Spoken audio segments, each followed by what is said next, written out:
Merci d'être avec nous. Bienvenue à suivre ce journal des sports. Mesdames et messieurs, bonjour. Au sommaire, la République démocratique du Congo avec ses rassemblements de léopards dames en Gaborone, la capitale du Botswana, pour défier les Botswana pour les éliminatoires de la CAN féminine 2026 qui se tiendra au Maroc.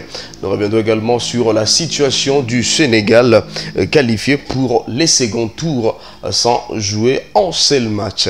Nous parlons également du mercato Paul Joseph Pokou, l'international congolais, qui revient en Europe pour poursuivre ses aventures du football. Mesdames et messieurs, tenez-vous prêts et bienvenue à suivre les détails. En ce jour, une séance d'entraînement est programmée pour les léopards qui sont déjà présentes dans la capitale du Botswana. Nous l'avons vu via les réseaux sociaux. La Fédération congolaise de football, FECOFA, a dévoilé le vendredi dernier une liste des 20 léopards seniors dames sélectionnés pour la double confrontation face au Botswana. Le premier match prévu c'est jeudi 20 février 2025 et la manche retour prévue le 26 février à partir de 17h à Kinshasa au stade des Martyrs.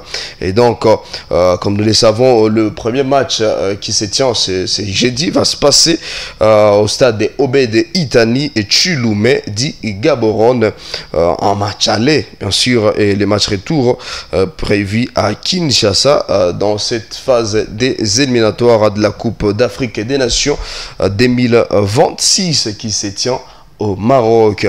Et donc en manque d'entraîneur principal depuis un certain moment suite au renoncement de Papi Kimoto, les léopards seniors dames sélectionnés doivent déjà s'apprêter moralement pour cette double confrontation afin de bien entamer une phase des éliminatoires et espérer une qualification lors de la 13e édition de la Coupe d'Afrique des Nations qui se tient bel et bien au Maroc, qui pays hôte depuis 3 années consécutives. Les léopards seniors dames avaient subi un échec quasi total l'année dernière lors des matchs amicaux ou des matchs de préparation où elles ont été battues sans merci avec un bilan très médiocre.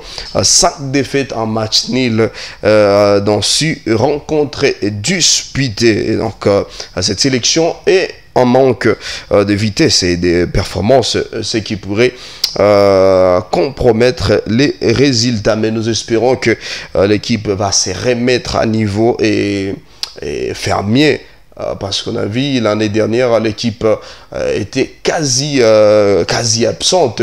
Et donc nous espérons que l'équipe va se remettre et apporter des victoires lors de ces éliminatoires, surtout pour cette double confrontation face au Botswana. Une liste des 20 joueurs est dressée.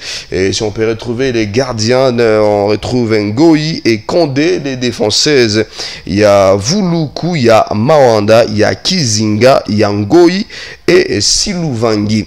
Et pour les milieux de terrain, on retrouve Kubiana, il y a Kassaj, il y a Yasak Ngamo, il y a Pambani, il y a Fwamba, il y a Dikisha. Pour les attaquants, on peut retrouver aussi Kabakaba, il y a Kipoi, il y a Kajinga, il y a Mawete, Massambo, il y a Mabambo, également Galula. Et nous rappelons que cette même sélection des léopards seniors dames prendra, c'est elle complètement qui prendra part à cette 12e édition, plutôt 13e édition de la Coupe d'Afrique des Nations qui se tient au Maroc, qui va devoir commencer dans le mois de juillet prochain.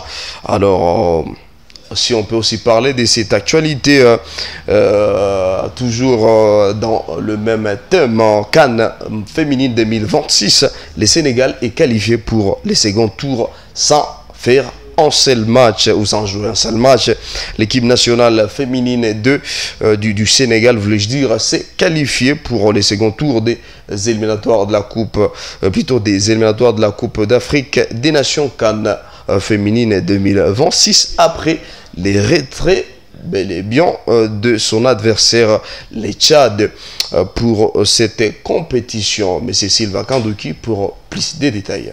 Dans une lettre adressée au secrétaire général de la Confédération africaine de football CAF, la Fédération tchadienne de football a annoncé son retrait des éliminatoires de la CAN 2026, évoquant des raisons de retard dans les processus de décaissement des fonds relatifs à sa participation à cette compétition. Les Lions devraient entamer le 21 février prochain les éliminatoires de la CAN prévus au Maroc en 2026 par un déplacement à Abidjan en Côte d'Ivoire pour affronter les Tchad en match aller au premier tour.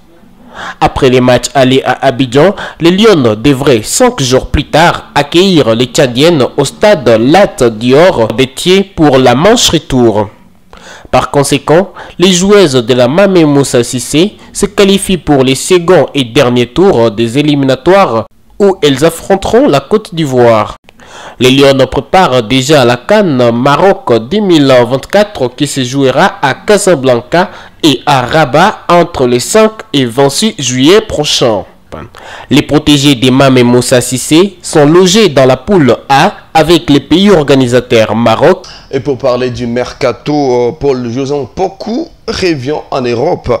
Le joueur de 32 ans avec 20 sélections, 6 buts avec le Lopar et des retours sur les vieux continents. L'ancien joueur dit Standard de Liège s'est officiellement engagé avec les clubs roumains d'Outa Arad. C'est un nouveau chapitre dans la carrière du maestro congolais qui n'a plus porté les maillots congolais depuis plus de 3 ans. Et donc en 2024, Paul-José Mpoku avait quitté les clubs sud-coréens d'Icheon United.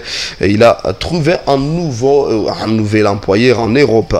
Dont la durée de ce contrat n'a pas été encore dévoilée par les clubs Outa Rad, qui est dorénavant 11e en Super Liga en première division roumaine. Et l'éliminateur congolais va apporter son expérience au sein de ces clubs qui est en quête du maintien. Donc c'est une option idéale pour le club roumain de pouvoir compter sur la présence de l'international congolais Paul-José Mpoku, qui va devoir commencer une nouvelle aventure au sein du club roumain. Et ça sera tout pour cette production sportive d'aujourd'hui. Merci infiniment à vous toutes et à vous tous qui ne cessez de nous accompagner et de nous donner de la force. Merci également à toute l'équipe Zonar. On se retrouve à la prochaine dans de nouveaux journaux. Merci, on est ensemble.